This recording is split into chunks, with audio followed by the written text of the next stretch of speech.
Il y a ma mère qui est à la maison et actuellement elle me dit, mais en fait Sylvain, le petit déjeuner c'est quand même important. Et du coup je me suis dit, ben, je vais chercher dans l'étalage la plus belle pomme que je vais trouver dans le magasin. Et puis bon là c'est à peu près le moment, je pense, où il y a le pic d'hypoglycémie descendant. Donc voilà, je vais juste faire un petit goûter. Ah, un drôle de goût. Mais qu'est-ce qu'il y a dedans? Ah, mais qu'est-ce qui s'est passé dans cette pomme? Elle était tellement belle. Mais il y a quoi dedans?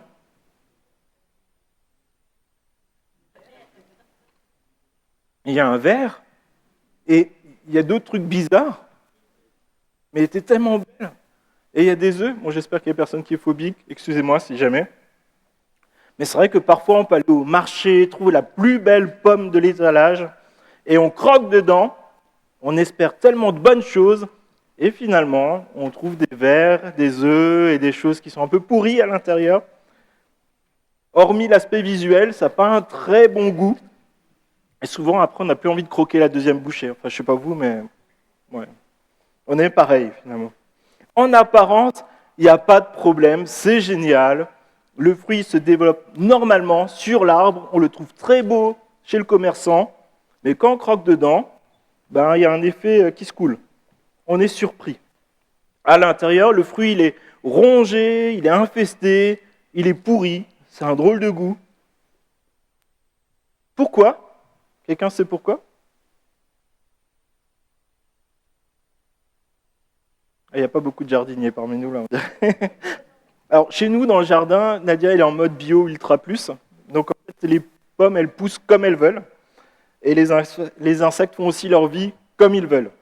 Et en fait ce qui se passe c'est qu'il y a une fleur qui apparaît et ce qui se passe, si vous voulez avoir la chance d'avoir des vers dans vos pommes, il y a un insecte qui va venir et qui va pondre dans la fleur au moment où le fruit se forme. Et du coup il y a une expression célèbre qui dit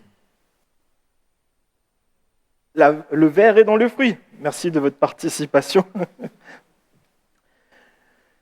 Les apparences peuvent être belles, et pourtant, il y a le verre qui est dans le fruit. Et qu'en est-il de notre cœur? Tu peux enlever la pomme si jamais il y en a qui ne se sentent pas bien. Qu'en est-il lorsque nous nous présentons devant Dieu? Il ne regardera pas aux apparences, il regardera ce qu'il y a à l'intérieur. Autant nous préparer à ça. Et la question que Dieu nous pose peut-être à chacun ce matin par rapport à ce verset, qu'est-ce que Dieu va voir à l'intérieur de moi quand je vais me présenter devant lui? Qu'est-ce que Dieu va trouver à l'intérieur de moi? Et le passage qu'on va lire ensemble, un peu verset par verset, il va nous montrer qu'il y a le péché qui rôde pour nous détruire. Et pas n'importe comment, il va nous détruire de l'intérieur. Et il y a Dieu qui nous donne ce commandement qu'il a donné à Caïn, domine le péché, sinon c'est le péché qui va te dominer. Et on voit que le péché conduit à la malédiction, les projets sans Dieu conduisent à la destruction, et l'espoir est pour ceux qui font appel à Dieu. Donc ça termine bien, vous rassurez-vous. Et je propose simplement de lire les premiers versets, donc Genèse chapitre 4, les versets 1. Adam eut des relations conjugales avec sa femme Ève, elle tomba enceinte et mit au monde Caïn.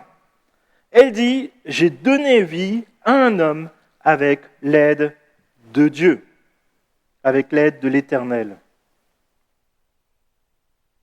Ève attendait le sauveur promis par Dieu.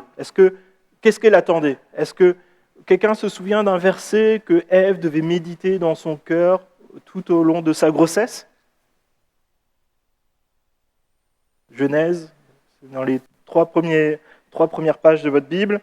C'est Genèse chapitre 3, verset 15. C'est Dieu qui fait cette promesse et qui donne à la fois la malédiction sur le serpent, mais la promesse à Ève et à l'humanité.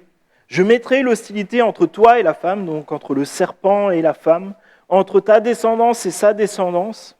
Celle-ci t'écrasera la tête du serpent, et tu lui blesseras le talon, donc c'est le serpent qui blessera le talon de la femme. Et là, ça paraît assez énigmatique comme ça, mais on pense que Ève, elle avait déjà compris qu'il était question de Jésus, notre Sauveur, qui va écraser la tête du diable, qui va écraser le péché, qui va nous donner la vie, mais au prix de ses souffrances, de ses meurtrissures. Et Ève espérait que la promesse de Dieu, elle s'accomplisse directement par elle au bout de 9 mois de grossesse. Elle pensait que le salut viendrait d'un de ses enfants à elle. Mais elle avait besoin de découvrir qui est Dieu et son besoin essentiel d'avoir Dieu dans chaque compartiment de sa vie et de placer son espoir en Dieu et non dans ses réalisations à elle. Et ça pose la question pour chacun d'entre nous ce matin, est-ce que Dieu, c'est ma béquille ou est-ce que Dieu est la source de ma force, est la source de mon espoir?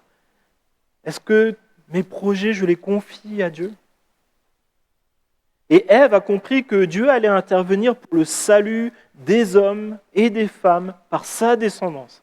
Mais Ève n'avait pas encore compris une chose essentielle, l'ampleur de la puissance destructrice du péché.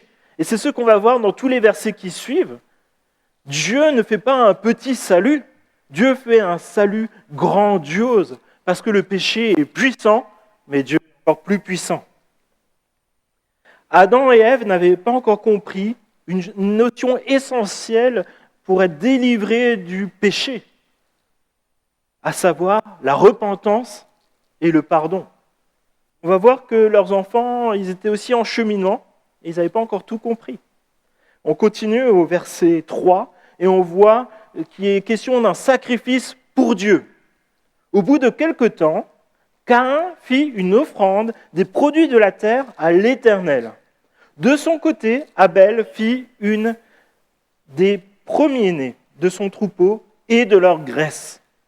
L'Éternel porta un regard favorable sur Abel et sur son offrande, mais pas sur Caïn et son offrande. Que se passe-t-il? Caïn fut très irrité et il arbora un air sombre.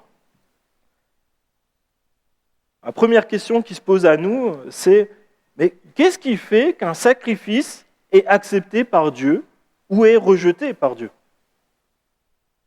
Et là, au fil des siècles, il y a eu pléthore de théories en tout genre. Je vous ai enlevé les plus loufoques.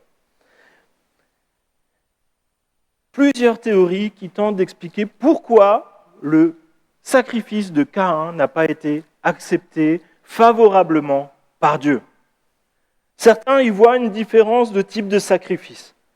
Abel a offert un animal, un sacrifice sanglant. Caïn, lui, il est venu avec des légumes. Je comprends un peu cette théorie. Et c'est vrai que les sacrifices des animaux sont vus parfois par certains plus conformes. Pourquoi? Parce qu'en fait, dans Lévitique, il est question du sacrifice d'animaux pour couvrir le péché. Et dans Hébreu, il est dit, sans effusion de sang, pas de pardon des péchés.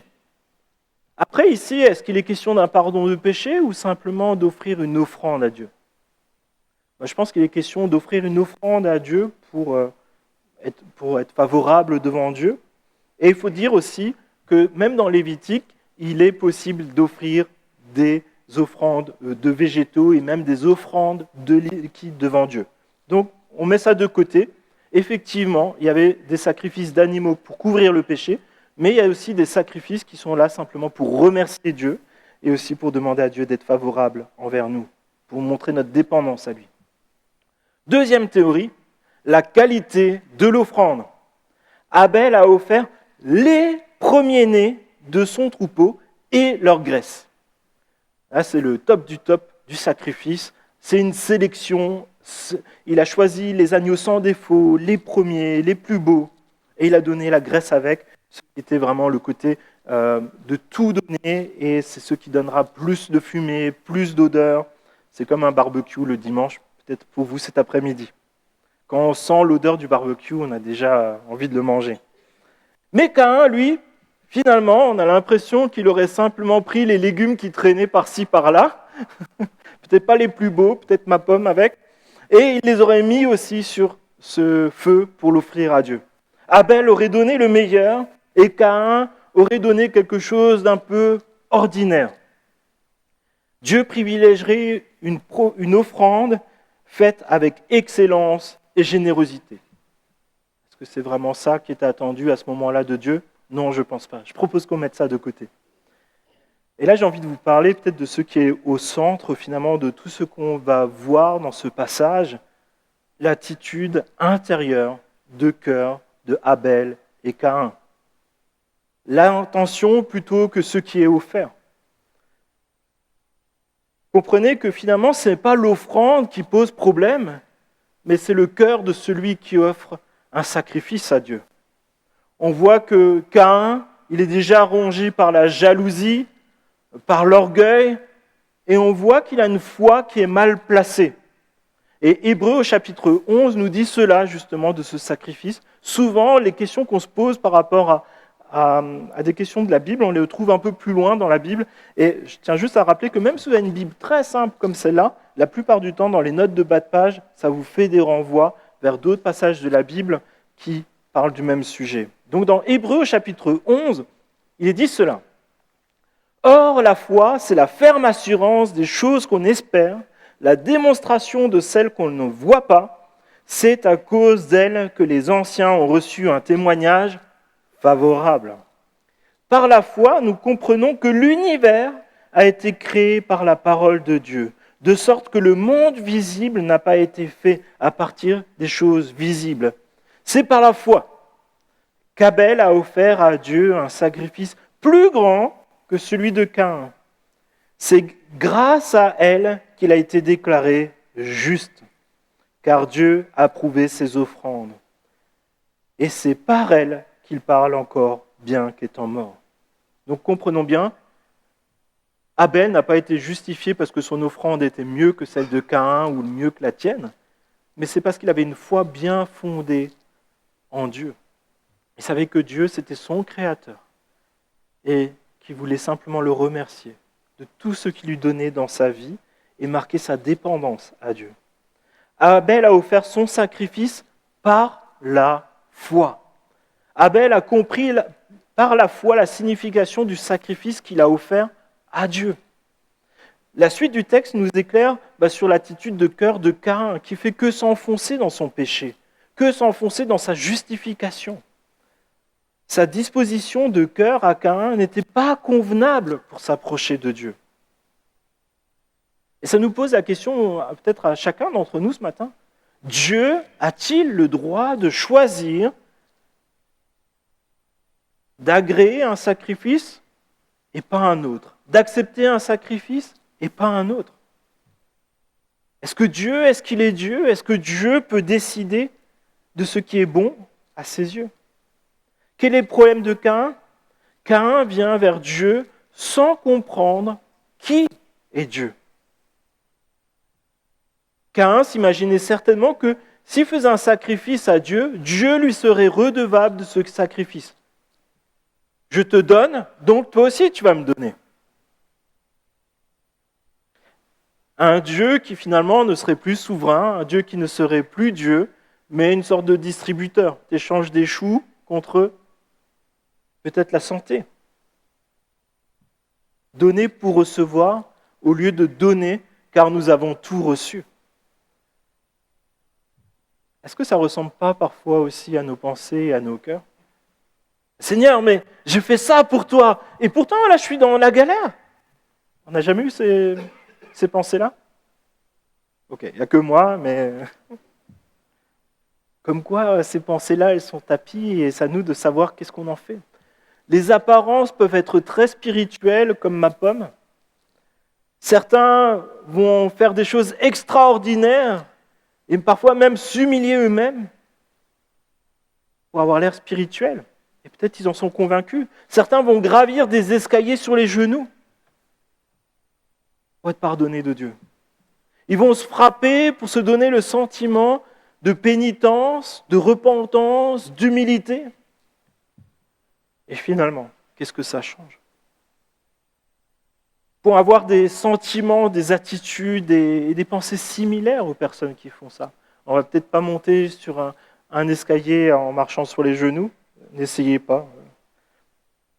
Mais ce qui est dramatique, c'est qu'au lieu de nous rapprocher de Dieu, finalement, ça a tendance à nous éloigner de Dieu, de la grâce de Dieu, de la possibilité de se repentir, de dire, mais en fait, je ne veux pas vivre de cette façon-là, je veux vivre selon ce qui plaît à Dieu, je ne veux pas vivre dans le péché, mais je veux faire ce que Dieu me demande. Et ça nous enlève le fait d'être dépendant de Dieu, parce qu'on a l'impression qu'on peut y arriver par soi-même. Je suis monté en haut de cet escalier sur les genoux, j'y suis arrivé. Et finalement, ça ne change rien par rapport à notre statut devant Dieu, on reste toujours pécheur et privé de la grâce de Dieu, de la gloire de Dieu. Et parfois, ça a tendance à nous renforcer dans notre arrogance, dans notre auto-justification, dans notre autosuffisance, et finalement, parfois même dans une fausse modestie. Et ça nous conserve surtout dans le péché, la mort, la destruction et l'éloignement de Dieu, avec Dieu. C'est pour ça qu'il y a une recette que Dieu nous donne et qui est la bonne. Verset 6, où il est question de dominer sur le péché. Dieu voit le cœur de Caïn. L'Éternel dit à Caïn, « Pourquoi es-tu irrité? Et pourquoi abordes-tu un air sombre? Certainement, si tu agis bien, tu te relèveras. Si tu agis bien, tu te relèveras. Si en revanche tu agis mal, le péché est couché à la porte et ses désirs se portent vers toi. Mais c'est à toi de dominer sur lui. » Et c'est là où on voit l'amour de Dieu. Malgré cette attitude de cœur de Caïn, Dieu vient vers Caïn. Pas pour le gronder, mais pour le ramener à lui. Dieu se soucie sincèrement de Caïn. Le rejet de l'offrande de Caïn, ce n'était pas le rejet de Caïn, mais un avertissement important pour Caïn. Et Dieu lui dit, ne laisse pas ton cœur pourrir. Ne laisse pas ton cœur pourrir. Et pour moi, c'est sans doute l'un des versets qui devraient tous nous faire frémir dans la Bible. Certainement, si tu agis bien, tu te relèveras. C'est encourageant. Mais la suite. Si en revanche tu agis mal, le péché est couché à ta porte et ses désirs se portent vers toi. Mais c'est à toi de dominer sur lui. Mes amis, Dieu veut notre bien, Dieu veut nous relever, Dieu nous veut près de son cœur, Dieu veut nous bénir. Et nous sommes tous concernés par la lutte contre le péché. Si tu penses que tu n'as pas de problème de lutte avec le péché, c'est que tu as un gros problème de lutte avec le péché. Le péché rôde autour de chacun d'entre nous. Il n'y a pas d'exception. C'est comme un lion qui est tapi dans les herbes et qui attend. Il peut être très patient. Et il attend le moment favorable pour se jeter sur nous, se jeter sur toi, pour te dévorer, te détruire. Et la question qui se pose à chacun d'entre nous ce matin, c'est quel péché est tapi dans les herbes et se prépare à me dévorer? Dans ce texte-là, on voit plusieurs péchés qui sont là. Il y en a sans doute beaucoup d'autres, mais voyons qu'est-ce que ça donne. La jalousie, ça commence parfois à se comparer aux autres. Parfois, ne pas accepter le succès des autres. Parfois, ça conduit des personnes à même saboter les autres. L'envie, convoiter ce que les autres ont ou ce que les autres font. Ne pas vivre dans le contentement, ne pas vivre dans ce que Dieu nous donne, mais toujours j'ai besoin de plus. J'ai besoin de me comparer. Et à quoi ça mène? Le vol, la pornographie, l'adultère, les relations sexuelles en dehors du mariage. L'orgueil, c'est refuser la correction de Dieu lorsque Dieu vient vers nous et nous dit « Sylvain, là, il y a un domaine de ta vie qui ne va pas. Relève-toi, agis bien. » Et de dire « Non, Seigneur, c'est pour quelqu'un d'autre, ça. » S'imaginer se suffire à soi-même, se penser meilleur que nous sommes, meilleur que les autres, ça nous amène à la condescendance. On est au-dessus des autres. Le refus d'assumer nos responsabilités. C'est toujours de la faute des autres. C'est la faute du chef, des collègues, des responsables de l'Église, des membres de l'Église, des parents, du conjoint, de ci, de ça. Et je crois qu'il y a quelque chose qu'on découvre, si on a l'occasion de faire peut-être parfois une semaine seul, y compris parfois seul sur une île déserte, c'est que même là, tu auras des problèmes et que même là, tu arriveras à pécher. Le problème, ce n'est pas les autres. Il est là-dedans, dans le cœur. Et comme Caïn, c'est parfois de ne pas vivre dans la dépendance de Dieu. On se dit, je vais donner pour recevoir encore plus. Et ça emmène dans plein de dérives spirituelles, comme l'occultisme, comme la voyance, la divination, des pratiques occultes, mystiques. Et parfois, on a même tendance à détourner la foi chrétienne pour en arriver à des pratiques quasi occultes. Pourquoi ? Parce qu'on ne vit pas dans la dépendance de Dieu et dans la souveraineté de Dieu qui prend soin de nous. On voit ici aussi la colère. Perdre la maîtrise de soi, alors parfois ça commence par un mensonge, parfois c'est des paroles, des insultes, des calomnies, des paroles de mort parfois, des attitudes, une façon de se présenter. Et finalement, ça va jusqu'à la violence physique. Et là, dans ce qu'on va voir, Caïn, le meurtre. Nous avons tous des péchés tapis dans les herbes. Alors, c'est peut-être pas cette liste-là, mais on en a tous. Et ces péchés, ils sont là, ils attendent pour nous dévorer, nous détruire. Mais pas seulement nous, ça va aussi atteindre tous ceux qui nous entourent dans notre chute. Là, tu peux mettre la petite mascotte. Et c'est vrai que par moments, notre péché ressemble à ce gentil petit lionceau. On dirait une peluche. On peut le prendre, on peut le déplacer, on peut jouer avec lui. Et voilà, c'est tout doux. Par contre, un péché, comme un lionceau, ça grandit et ça a faim. Et là, ça ressemble plutôt à ça à la fin. C'est la nature d'un lion de manger de la viande, de chasser une proie, et c'est la nature du péché d'attendre, de dévorer et de tuer. Pour ça, c'est vraiment un encouragement pour nous à ne pas jouer avec des petits péchés mignons et en les justifiant. Parce qu'on est tous comme ça. Hein. C'est de la faute des autres. Ou alors, moi c'est mon caractère. On est tous concernés par ces simplifications. Mais au final, ça devient un gros lion. Et ça peut faire très mal. Pas seulement à nous, mais aussi aux personnes qui nous entourent. Et l'autre tentation, c'est de cacher le péché sous le tapis. Verset 8. Cependant, Caïn dit à son frère Abel, « Allons dans les champs. » Et alors qu'ils étaient dans les champs, il se jeta sur lui et le tua. L'Éternel dit à Caïn, « Où est ton frère Abel ?» Caïn répondit, « Je ne sais pas. Suis-je le gardien de mon frère ?» Dieu dit alors, « Qu'as-tu fait ? Le sang de ton frère crie de la terre jusqu'à moi. » Et c'est là qu'on voit tout un cheminement dans le péché. Caïn a délibérément refusé la main tendue par Dieu pour son salut, pour son bien. Caïn a délibérément prémédité le fait de se rendre esclave de la jalousie, de la violence, et ça l'a conduit au meurtre et même à l'auto-justification. Ce n'était pas son problème à la fin. C'est pour ça que le péché, ce n'est pas toujours une explosion de colère.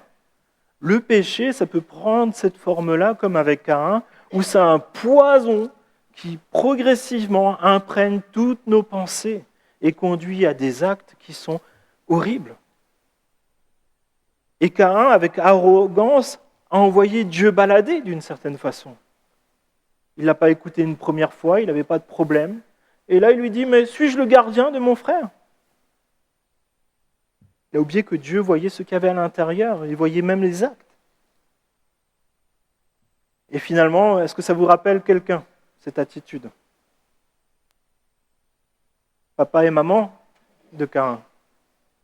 Lorsque Adam et Ève, dans le jardin, ont désobéi à Dieu, qu'est-ce qu'ils ont fait? Ils se sont cachés, ils ont caché la vérité, ils se sont renvoyés la faute l'un sur l'autre. Non, mais c'est la femme. Et ils ont refusé toute responsabilité. Caïn, sous la domination du péché, il a fait exactement la même chose, et je t'assure que chacun d'entre nous fait exactement la même chose.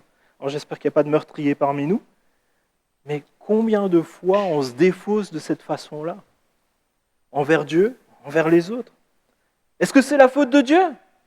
Est-ce que c'est la faute des autres? Et ça nous pose cette question en tant que disciples de Jésus. Est-ce que nous vivons dans la repentance? Est-ce que nous assumons nos responsabilités qui nous appartiennent à nous? Ou est-ce qu'on trouve des justifications pour tout le temps être toujours plus loin dans le péché? Et il y a des conséquences. Verset 11. Il y a la malédiction du péché.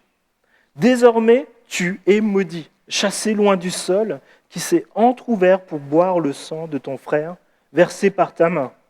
Quand tu cultiveras le sol, il ne te donnera plus toutes ses ressources.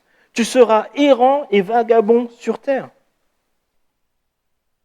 Comme le serpent a été maudit, Caïn devient le premier homme maudit.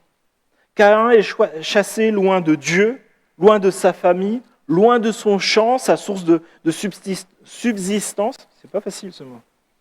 Caïn est condamné par Dieu à errer, loin de chez lui, loin de sa famille, sans sécurité.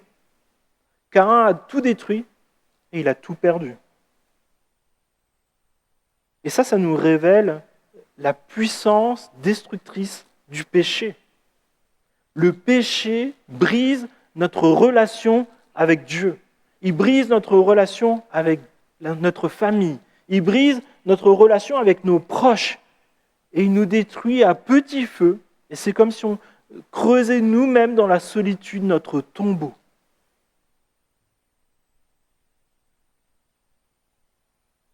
Mais ça n'a toujours pas suffi à Caïn. Verset 13, Caïn dit à l'Éternel, « Ma peine est trop grande pour être supportée. Voici que tu me chasses aujourd'hui loin de cette terre.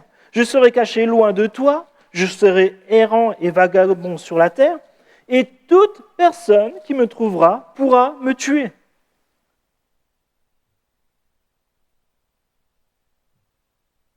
L'attitude de Caïn est la caricature même de l'orgueil. Qu'est-ce qu'il dit? C'est trop dur pour moi. Je rappelle juste que Caïn vient de tuer son frère. Il vient de briser le cœur de ses parents et il vient de cracher au visage de Dieu. Et sa seule réponse est « c'est trop dur pour moi ». On voit, comme Adam et Ève, aucun remords, aucune compassion pour Abel, pour Adam, pour Ève, pour Dieu. Il y a juste moi et moi. Caïn a tué avec une froide préméditation et maintenant, Caïn a peur pour sa vie, comme si c'était surprenant, comme si sa vie était plus importante que celle des autres. Et là, ça nous révèle des choses. Adam et Ève ne se sont pas repentis dans le jardin quand ils ont désobéi à Dieu en prenant de ce fruit qui leur était défendu. Ils ont cherché des excuses. Caïn, qu'est-ce qu'il fait? Il ne se repent pas, il prend la même attitude. Et ça nous interroge. Nos attitudes, nos péchés, ça provoque une influence sur nos enfants, sur nos amis, sur notre Église, les personnes qui sont autour de nous. Nous avons chacun et chacune une influence. Nous avons tous une influence. Et la question qui se pose à chacun d'entre nous ce matin, c'est quelle influence voulons-nous transmettre? L'orgueil ou la vraie humilité? L'autojustification ou la repentance? L'autosatisfaction ou la saine dépendance à Dieu? La violence ou la douceur? La destruction ou la réconciliation? Le péché ou la sainteté? Vous en faites pas, hein, vous n'êtes pas plus pécheur ici que là-bas. Hein. L'Éternel lui dit, verset 15, « Si quelqu'un tue Caïn, Caïn sera vengé 7 fois. Et l'Éternel mit un signe sur Caïn, afin que ceux qui le trouveraient ne le tuent pas. » Alors Dan m'a posé une question compliquée cette semaine. Il m'a dit, mais d'où viennent les personnes qui voulaient tuer Caïn? Donc vous pourrez aller le voir à la fin de l'école du dimanche. Alors, j'ai fait toute une série de prédications sur les origines. En fait, c'était il y a longtemps, si vous n'en souvenez pas, c'est normal. Mais je tiens juste à rappeler qu'on peut les retrouver sur le site internet et sur YouTube. Et je vais simplement donner quelques explications courtes ici, maintenant. Mais en fait, il faut voir ces versets dans le récit de la famille d'Adam et Ève sur une période très longue. Si vous tournez la page suivante, vous voyez que, je ne sais plus comment il s'appelle ce cher frère, mais il a vécu jusqu'à 777 ans. Donc en fait, il ne faut pas se dire que tout s'est déroulé en 20 ans de temps. Ce qui est aussi intéressant, c'est que vous avez vu, il y a des généalogies dans tout le livre de la Genèse. En fait, ce n'est pas une généalogie personne pour personne, c'est un peu des personnes clés dans les arbres familiaux. Donc il ne faut pas s'attendre à ce qu'il y ait toute la liste de toutes les personnes. Donc ça donne déjà quelques éléments de compréhension. Et les personnes qui sont... Ouais. Aussi, ce qui est un peu particulier, plusieurs pensent que dans les premiers hommes, en fait, ils n'avaient pas les problèmes de consanguinité et ainsi de suite. Donc ça fait que c'était sur des relations familiales assez proches. Voilà. L'objectif de la Genèse aussi, et je pense que c'est ça l'essentiel à retenir ce matin sur ces questions-là, l'objectif de la Genèse, ce n'est pas de donner un manuel de terraformation, comment on pourrait fabriquer une nouvelle petite terre quelque part, ni un manuel de génétique, ni un arbre généalogique complet d'Adam jusqu'à vous et votre famille. Non. Et je tiens aussi à rappeler qu'il y a une part de mystère dont Dieu a fait le choix de conserver. Et plus tard, au ciel, vous pourrez lui poser vos questions. Mais quel est l'objectif de la Genèse? C'est ça qui est intéressant. L'objectif de Dieu est de se révéler à nous pour qui il est, pour son amour, pour sa sainteté, et sur le fait qu'il est Dieu, créateur de l'univers, et Dieu est différent de nous. Mais Dieu nous a aussi créés à son image, et c'est ça qui est à la fois totalement inconcevable avec nos moyens, nos façons de réfléchir. Mais ce que Dieu veut, c'est qu'il veut nous dévoiler progressivement son projet pour nous. Et ce projet, à votre avis, c'est quoi? Connaître Dieu, l'adorer, vivre pour lui, aujourd'hui et jusque dans l'éternité. Et donc, si vous êtes là, c'est que vous êtes au bon endroit. Dieu veut aussi nous démontrer la puissance du péché qui est destructrice, mais il veut aussi nous faire comprendre notre besoin de Dieu, et il veut nous donner une espérance qui est sûre et certaine dans le salut donné par la descendance d'une femme, à savoir Ève, et après Marie, et après Jésus-Christ. Ouais, j'ai loupé mon montage là, mais enfin, retenez, c'est Jésus qui est le sauveur. Hein. Et là, malgré l'arrogance de Caïn, malgré la malédiction, Dieu n'abandonne toujours pas complètement Caïn. Dieu est patient avec nous. Hein. Non, ça, il ne faut pas faire. J'allais dire, dis à ton voisin, Dieu est patient avec toi, mais il ne faut pas faire ça. Dieu donne un signe qui va protéger Caïn. Et ce matin, peut-être tu es arrivé dans ce lieu et tu regardes un peu rétrospectivement à tout ce que tu as vécu, tout ce que tu as fait dans toutes tes années de vie. Et peut-être tu te dis, je suis allé vraiment trop loin. Caïn, il me ressemble. C'est fichu pour moi. Et là, j'ai envie de te dire, non, tu n'es pas trop loin. Dieu continue à t'aimer. Dieu continue à t'appeler. Et il y a une bonne nouvelle. Dieu ne t'abandonne pas. Aujourd'hui, maintenant, tu peux venir à Dieu. Tu peux venir à lui reconnaître ton péché, reconnaître que ce que tu fais ne correspond pas à ce que Dieu veut pour toi. Et tu peux te repentir. Ça veut dire que tu marchais dans ce sens-là dans le péché et tu dis non, maintenant je veux marcher dans ce qui plaît à Dieu. Et tu changes de direction. Et ce matin, tu peux changer de direction. Tu peux être pardonné et vraiment pardonné. Dieu ne va pas te garder un casier judiciaire, il va te dire tu es complètement pardonné, tu es mon enfant. Tu es relevé, tu es rétabli et tu vas faire de belles œuvres que j'ai préparées d'avance pour toi. Là, je pense que ça méritait un amen. Tu vas vivre une vie qui plaît à Dieu. Et ce qu'on voit rapidement par la suite, c'est que les projets, on a le choix de les faire avec Dieu ou sans Dieu. Mais les projets qu'on fait sans Dieu, elles conduisent à la destruction. Verset 16, Caïn s'éloigna de l'Éternel et alla dans le pays de Nod, à l'est d'Éden. Donc, c'est le pays de l'errance. Ça nous rappelle que le péché éloigne de Dieu, nous prive de la gloire de Dieu, de la présence de Dieu, nous vole les bénédictions de Dieu, les légumes ne poussaient plus aussi bien, nous prive de la relation saine que Dieu veut avoir avec nous et avec nos proches. Le péché nous conduit à la rébellion, verset 17. Caïn eut des relations conjugales avec sa femme, elle tomba enceinte et mit au monde Enoch. Il construisit ensuite une ville et il l'appela du nom de son fils Enoch. Enoch eut pour fils Irad, Irad eut Methujaël, Methujaël eut Methujaël, et Methujaël eut Lémec.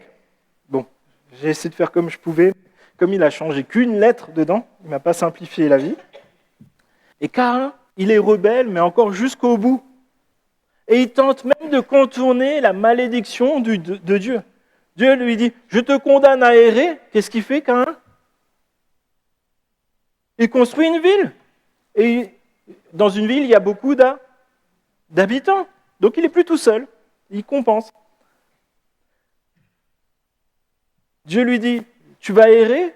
Donc ça veut dire qu'il y avait de l'insécurité. Ben, lui, il trouve la sécurité et la puissance dans ses réalisations. C'est pourquoi il va même donner un nom qui va rester dans l'histoire et rappeler Caïn. Et ça, c'est quelque chose que vous allez voir dans le livre de la Genèse, si vous le lisez prochainement.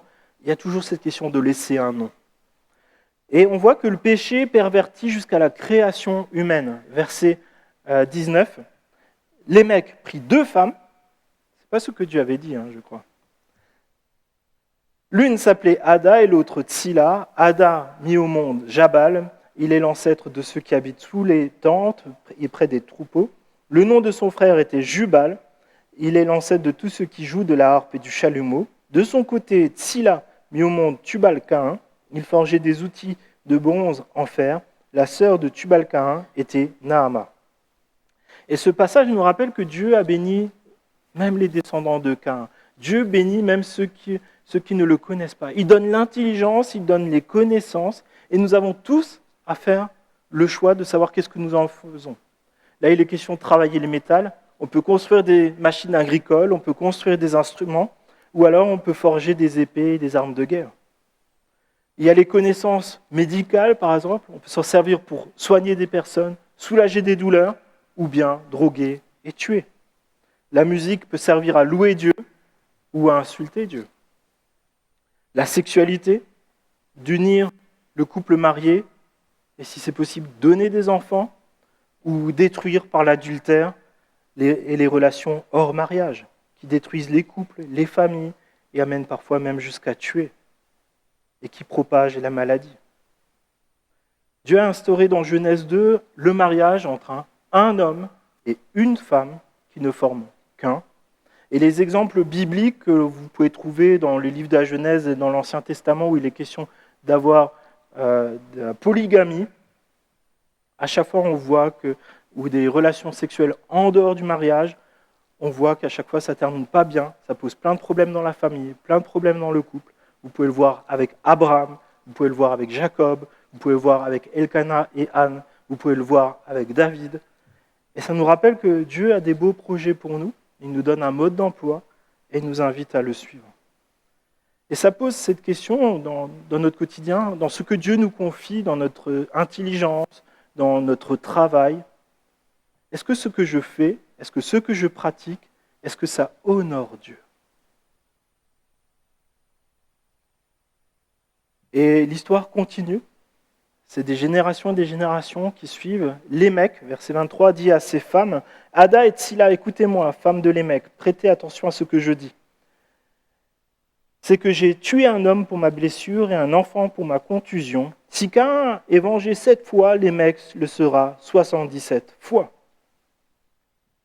Le péché, c'est une pente glissante qui amène toujours plus loin dans l'arrogance, dans la destruction, dans l'orgueil. Et c'est un poison qui chemine dans nos vies, mais qui va cheminer même de génération en génération pour être toujours plus horrible et destructeur. Dieu a protégé Caïn sans contrepartie. C'était dans la souveraineté de Dieu, ce n'est pas Caïn qui allait se venger. Et c'était par dissuasion qu'il a protégé Caïn. Mais là, la descendance de Caïn s'entête toujours davantage dans l'arrogance et dans la destruction. Lémec se prend lui-même pour Dieu. Pour une blessure, il va tuer. Pour un bleu, il va tuer un enfant. Pour un mort, il va tuer 77 personnes. Et Lémec, finalement, se croit plus fort que Dieu, ou il se prend comme Dieu lui-même.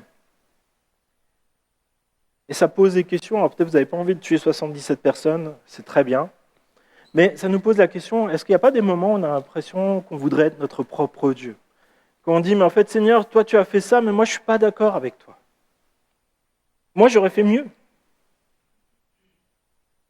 Et on voit que dans la vie et le cœur de Lémec, en fait, il y a une culture de l'amertume qui a commencé depuis Caïn. Et ça a des conséquences sur sa vie, sur son cœur et même ses petits-enfants. Et il y a un mécanisme dans le péché qui emmène toujours plus loin les enfants, les humains. Et nous ne sommes pas mieux que Caïn et Lémec. Mais aujourd'hui, ce matin, nous pouvons prendre la décision d'arrêter cette spirale destructrice, d'arrêter l'amertume dans notre cœur en disant, Seigneur, je viens vers toi tel que je suis.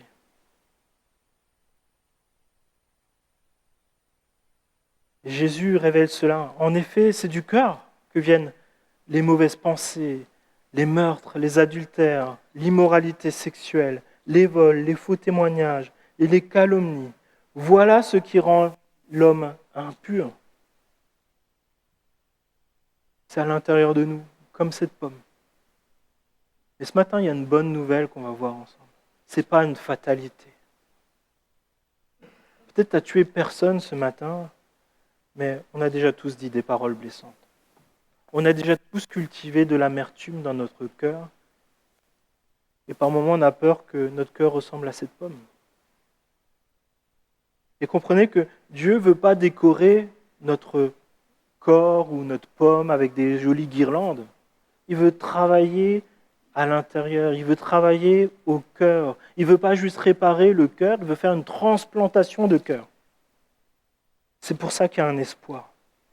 Verset 25, Adam eut encore des relations conjugales avec sa femme. Elle mit au monde un fils qu'elle appela Seth. Car elle dit, Dieu m'a donné un autre fils pour remplacer Abel, que Caïn a tué. Seth eut lui aussi un fils, et il l'appela Enoch. C'est alors que l'on commença à faire appel au nom de l'Éternel. Et ici, on voit deux lignées. Une qui est vouée à l'orgueil, à la destruction, à la violence, et une qui recherche une relation authentique avec Dieu, qui veut vivre dans la présence de Dieu et qui veut s'attendre à Dieu.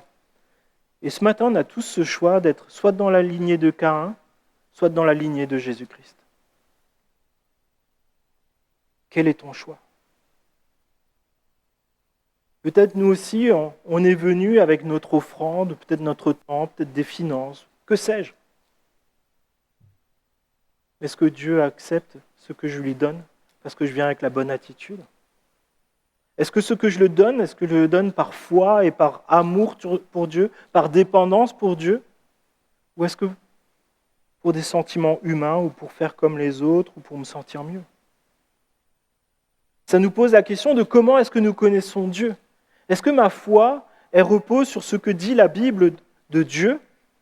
Ou est-ce qu'elle repose sur ce qui m'arrange, ce que j'observe et finalement les constructions que je fais et qui me plaisent bien? Quel est l'état de notre cœur?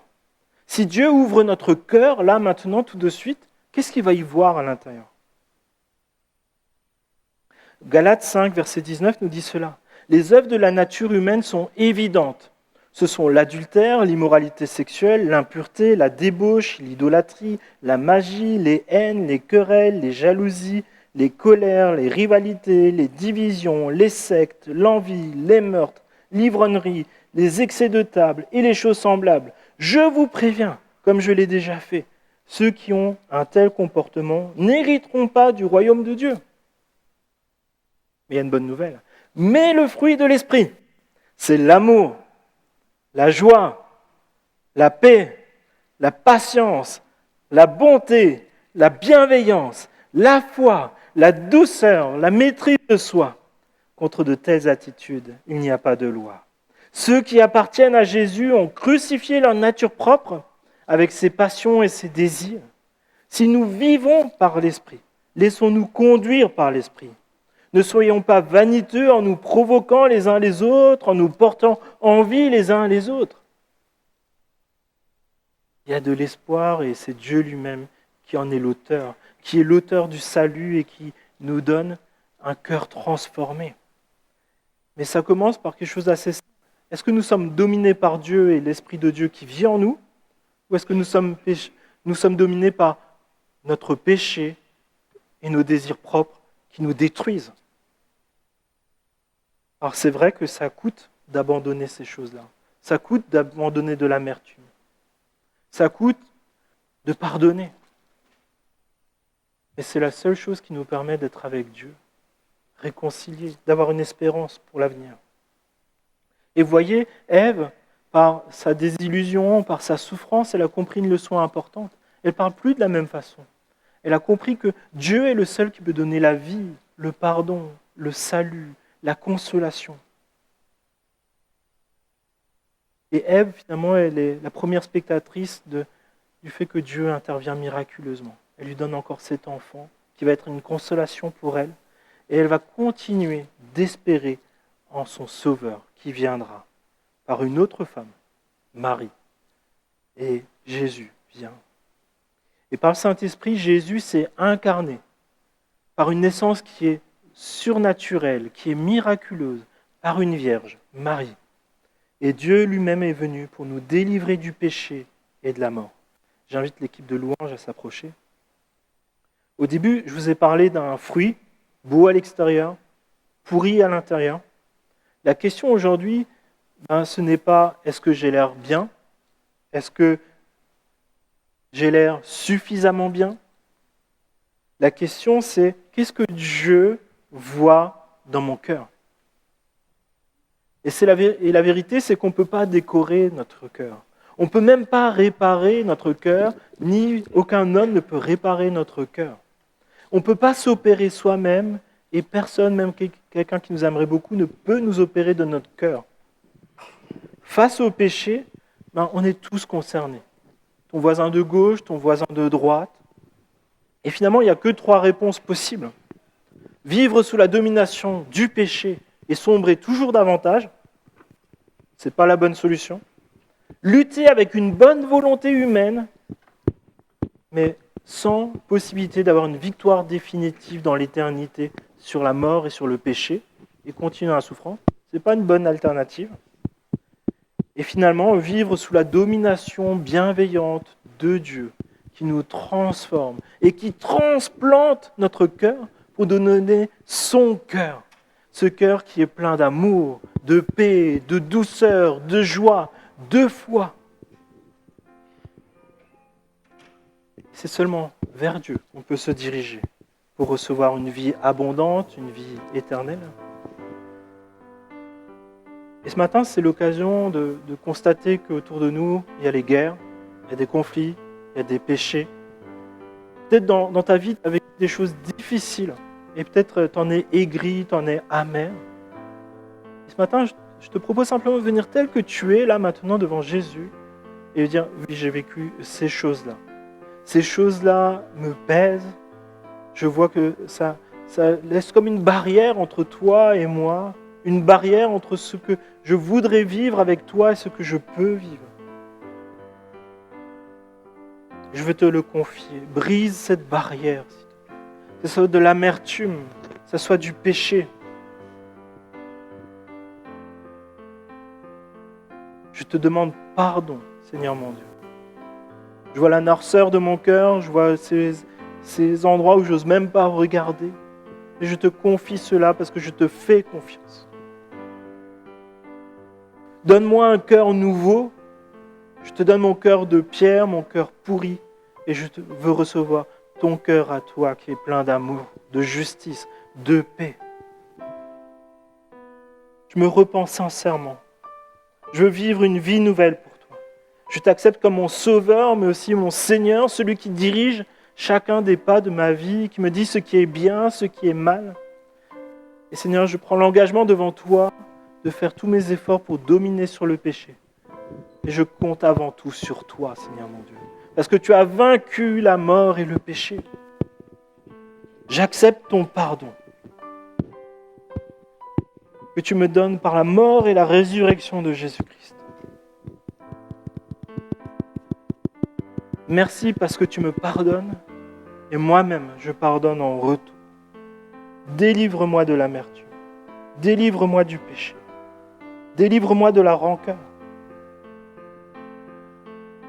Mettez vos mots derrière ce qui est un obstacle à ça.